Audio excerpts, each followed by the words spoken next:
Hey y'all, it's Kiki. Welcome to my channel. I don't have an intro right now, so until I make up one, it's just hey.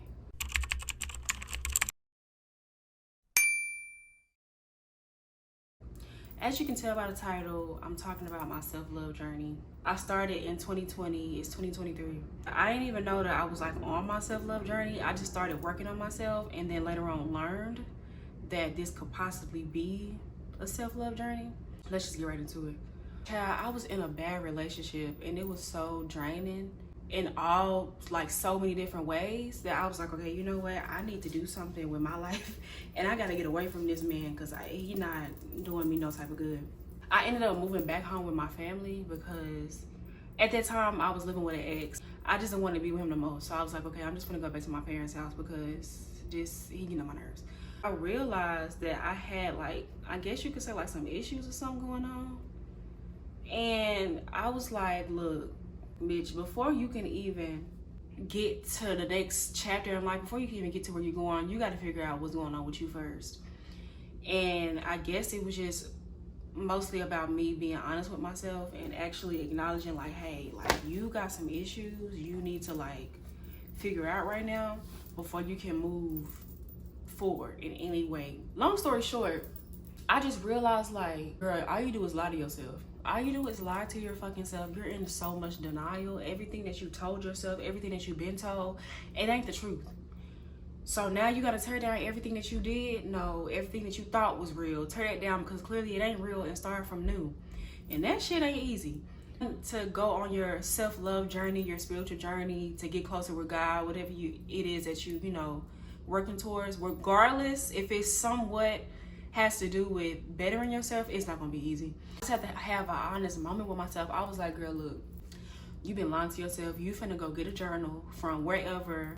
You finna go get a journal and you finna just start writing. I've always kept a journal, but it was simply because I just like to I just always had a journal. But when it got to me wanting to, I guess, figure out why I was the way I was like, I just need a separate journal for this. And crazy enough, I didn't finish that journal until this year because I wasn't writing it consistently. But basically, I started hearing about like shadow work and like different prompts you can write about to like help with like past traumas and past relationships and just to help you, I guess, move forward spiritually, emotionally, mentally, things like that. So I was like, fuck it, I'm just about to just do these shadow work prompts and just go from there. It was a struggle for me because I'm such a perfectionist. Not only was I a perfectionist, but on top of that, I felt like people always place unnecessary expectations on me. Like they expected me to just come out the gate knowing everything and getting everything right and just sometimes being perfect with just any and everything, which caused me to put so much pressure on myself, which caused me to be hard on myself. And it's hard to break out of those bad habits when you've been like that your whole life. I was 21 going on 22 when I started getting into like the self-love journey. So just 22 years of unnecessary expectations and holding myself, basically putting myself on a pedestal and allowing other people to do me the same way. All that had to just be torn down and just start anew. For one, placing expectations on stuff just ruins it because nothing ever comes out how you think it's gonna come out anyway. I've learned that over the years. Like, no matter how many possibilities your anxiety try to come up with, no matter how many outcomes you try to like muster up in your head, it never comes out how you thought it was gonna come out. Whether it comes out better or worse, it don't ever come out the way you think it's gonna come out. So I started thinking like, all right, I'm just gonna start taking stuff for what it is. But I honestly didn't really get comfortable with taking stuff the way it was until like last year, which is 2022. Mind you, I started this journey like 2020. So that's whole 2 years of trying to convince myself like it's okay. Like just take stuff for what it is. Take stuff for what it is. Child. My biggest issue was my mind. I'm just always been an overthinker majority of my life, which caused me to have really bad anxiety, which led to some type of depression. So I just always felt like I was like at a standstill, or I just always felt like I was in a real dark place for a long time. When I turned 22, I remember thinking to myself, like, on my 22nd birthday, this is when I had moved back in with my parents. And I think that night I decided to go to ride around downtown Dallas, because I love to see downtown at night. I was just enjoying the day and just enjoying the views and just like taking in everything. And I remember thinking to myself, like, girl, you've been 19 for 3 years straight. I feel like I went from the age 19 to 22 in a heartbeat. Not in a heartbeat, but I feel like I went from 19 to 22. Like, I don't feel like I went from 20 to 21. Like, of course, I remember having those birthdays, but I always felt like I was still 19. Like, I felt like I was still stuck in whatever happened at that age. So when I turned 22, all type of stuff started happening. Not like in a physical sense, but it was almost like I was having like a existential crisis or some shit like that. And I can't even really say exactly what that is, but that's kind of what it felt like, because everything I knew, it's like I just wasn't familiar with no more. Everything I liked, I didn't like no more. Everything that I used to accept, I wasn't accepting anymore. Like, who I was just was slowly just starting to fade away. And I started panicking at first, because I'm like, well, bitch, where you going? The old me just started leaving. And it was a panic, because when you get so used to just living life on autopilot, now everything it's like I got sucked back into the real world. Now I'm aware of everything, and I'm not really here no more. I'm kind of just taking in everything and trying to be as present as possible. Child. And it's like, it just was a very crazy experience when I turned 22. I remember I wrote in my notes that it felt like I was having like a rebirth, because like I said, everything that I knew, I didn't want anymore. I stopped talking to, I cut off every friend I had. So it was becoming like, the hell, like, what are we doing? When it came to my relationship with God, when I started this whole thing, I got real mad at him for a long time, because I was like, basically everything that anybody told me about God, whenever somebody would tell me who God was, it didn't make sense to me, because I felt like it always maybe like conflicted with who I was, or it just didn't go. Like, I feel like I didn't fit. And then I look at myself and I'm like, well, all this stuff y'all saying God don't accept, I'm a few of these things. I don't understand how I'm supposed to even have a relationship. I was mad at God for a real long time during my self-love journey. That's crazy, but you know, it's a process.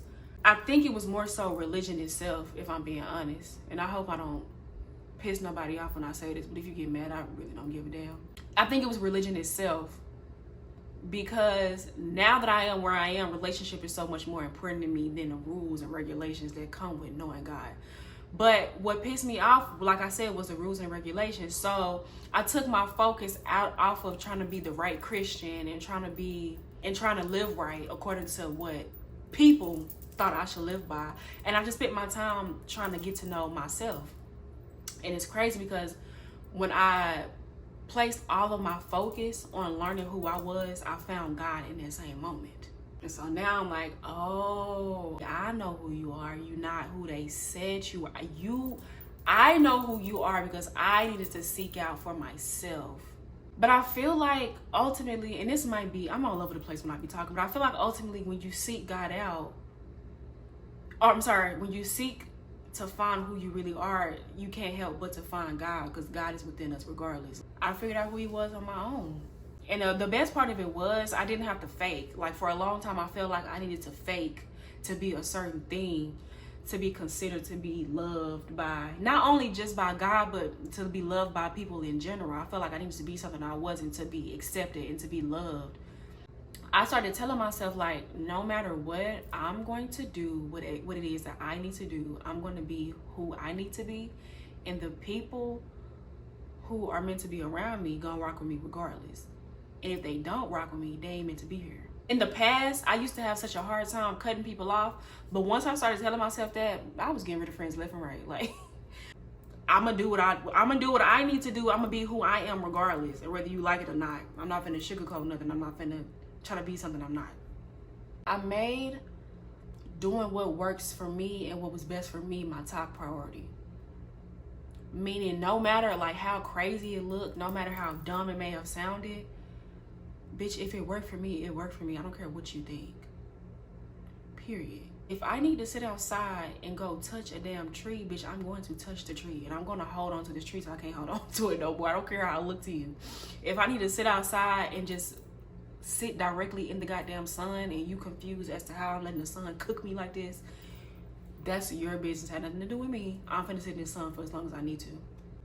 It's even crazier because I was so used to being surrounded by people. I had friends who, I'm not gonna say I had a lot of friends, but I had friends who I didn't even want to, I'm not gonna say I didn't want to be friends with, but I feel like I just had them just to say I had a friend. Like I didn't even, there was no point of us being friends because I think I just have you here just to say I have friends. I don't even have you here because I know I can't be who I need to be around you. As a person who spent majority of her life around her family and majority of her teenage years and be in first 2 years in my 20s in a relationship, it was time for me to be by myself on the ASAP. I was in a relationship for 7 years. Not one, okay, I wasn't in one relationship for 7 years, but I had a high school boyfriend. Then right after that, I had another boyfriend. Then right after that, I had one more. There was no break in between all of the guys I dated. I dated them back to back. So, and that was like 7 years straight from like age of 14 to the age of 21. You spent way too much time around people. You need to get alone, which I'm finally in my own apartment by myself. Y'all can tell I just moved. The walls empty as hell. But I just moved into my own apartment and I moved in April. No, I'm sorry. I moved in March. It is now May. And I thought like once I moved, I was gonna be happier than ever, which don't get me wrong, I am happier than I was. But I noticed that now me being by myself gave me more freedom to express the way that I needed to express. Meaning, bitch, I be crying. Like, what? I be crying. I done cried so much and I only been in my apartment 3 months and I done cried in this damn bed or at my vanity, like boo-hoo. Not out of sadness, but out of like, it just was more things that was in there that I didn't even know and I needed to release. So I just started crying on some shit. But yeah, I just had to make it my mission to do what works best for me. And sometimes doing what works best for you gets scary when you've been a people pleaser your whole life. When you've been used to, oh, let me make sure I do what is gonna make this person happy.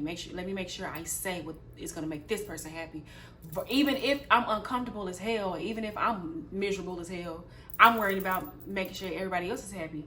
It's hard to do what you need to do and start to step into who you need to be when you spent all of your life being who everybody else needed you to be, basically.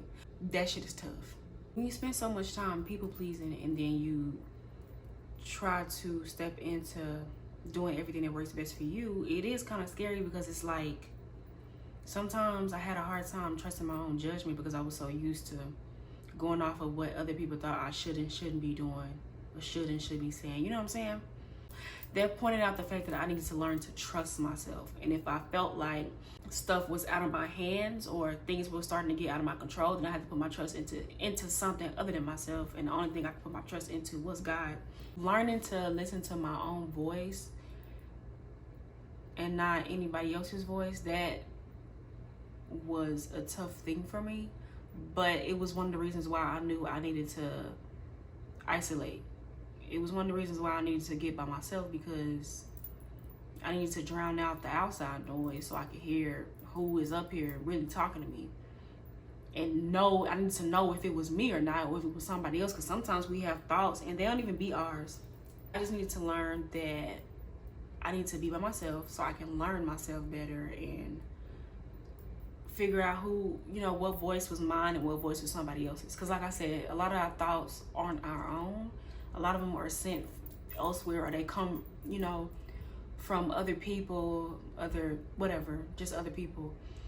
So it's just important to drown out the outside noise, or not drown it out, but to silence the outside noise so that you can hear that inner voice even better, and it'll be even louder. So when it comes to you the next time, you won't question it, you won't second guess it. I used to place all of my worth in my work. I just like to have my own, and I like to be able to provide for myself. So whenever I had moments where I couldn't do that, I felt worthless. Like I felt like I was not worth a damn. When I moved back into my parents' house, I had quit a job I was working because it was by far the worst job I ever had in my entire life. And I didn't even give it 2 weeks notice. I just quit. I just up and stopped going. I don't have a job. So 4 months straight, I went without a job. As somebody who had a job consistently since I didn't start working until I was 17. But as somebody who always had a job and never went without some type of direct deposit, them 4 months, I was like, oh fuck, like I'm a bum. I was talking to myself so crazy. I was talking to myself so bad. It was such a terrible time. It was all about mindset, because those 4 months went by and then I ended up finally getting a job. And it was a full-time job, and I go to the job and I hated it. I started in February and I quit in August. I quit that job in August, and then another 4 months go by and I don't have a job. So the first time I quit in 2020, 4 months go by, I'm jobless. The second time I quit in 2021, 4 months go by without a job, right? But it was important that I went back and paid attention to how I was the first time that I was unemployed. The first time I quit and I was without a job, I was depressed. I was sad. I was like, I'm never gonna have any money. I'm never gonna live the nice life. I'm never gonna be happy. But I realized I was placing all of my happiness into things that come and go. Clearly, that shit comes and go. Don't get me wrong, because I love a good car and a nice house and some nice clothes and shoes, all that good stuff. But I was placing all of my worth into my work, and I was placing all of my happiness into material things that could be here today and gone tomorrow. My happiness needed to come from within. It always starts within, and then it would, make its way into the real world. So I paid attention to how I was the first time I was unemployed. And the second time around when I was unemployed for them 4 months, I was the happiest, the most at peace I had ever been. And it's crazy because just the year before, I was panicking, crying my eyes out. Second time around, I'm happy, I'm at peace, I'm not worried about much, because I'm just trusting that the job that I'm looking for is out there. And lo and behold, the exact job, everything that I wrote down in that journal, I got from beginning to end. Word for word, word for word. But that's another story. That's another story for another day. But long story short, I just knew in my journey, I had a habit of placing who I was into what I had, versus just realizing no matter what it is that I have, I'm still worthy regardless of what comes and what goes. And I could say that about material things. I could say that about friendship, because for a long time I thought I wasn't shit without a relationship. Child, it's crazy because I don't even think that way no more. Like when I was younger, I thought I wasn't worth a damn if I was not in a relationship. And now that I've been single for 3 years, baby, I love it here. I want to be single for another 3. I don't want nobody in my space or in my damn face. All of the things that you thought you needed to be happy, you don't need. You just need you. Everything, the self-love, the happiness, the peace of mind, all of that shit is already within you. You just got to go within to find it. And then before you know it, bitch, you'll be walking outside jobless with a big ass smile on your face, happy that the trees are green and the flowers are pink. You can't help but to be content and okay with where you are, because your worth is no longer placed in things that aren't, in temporary things that aren't permanent. I'm gonna go ahead and wrap this video up. I feel like it's getting long. And it's kind of all over the place. I ain't have no notes. I ain't have no bullet points. I'm really just coming from here. So if it's all over the place, forgive me. If I could say anything to anybody who is on their self-love journey right now, getting started, I would say to be honest with yourself. Don't be hard on yourself. Be patient with yourself. Don't focus on other people. Just stay focused on you. Forgive yourself and let go of what has already been. Be as nice and as sweet and as loving as you can to yourself, even when you feel like you don't deserve it. Be okay with being alone. because sometimes, a lot of the times, alone time is very much needed. And last thing, don't depend on outside things or material things for your happiness. Your happiness starts within, so you have to go within to find it. It's not easy, it's hard, but life is hard in general. I say choose your heart, because you only got two choices. If you don't want to do the inner work, right, then you just end up self-sabotaging and self-destructing, which is hard and painful. If you do want to do the work, you end up ascending, of course, in some way, shape, form, or fashion, but that is hard and it hurts as well. But pick your pain. Choose your heart, because one of them is going to get you to a place you never even thought you can go before, and one of them is going to keep you where you always been. I'll see y'all in the next video. I don't know what the next video is going to be about, so I'll just see y'all in the next one. Bye.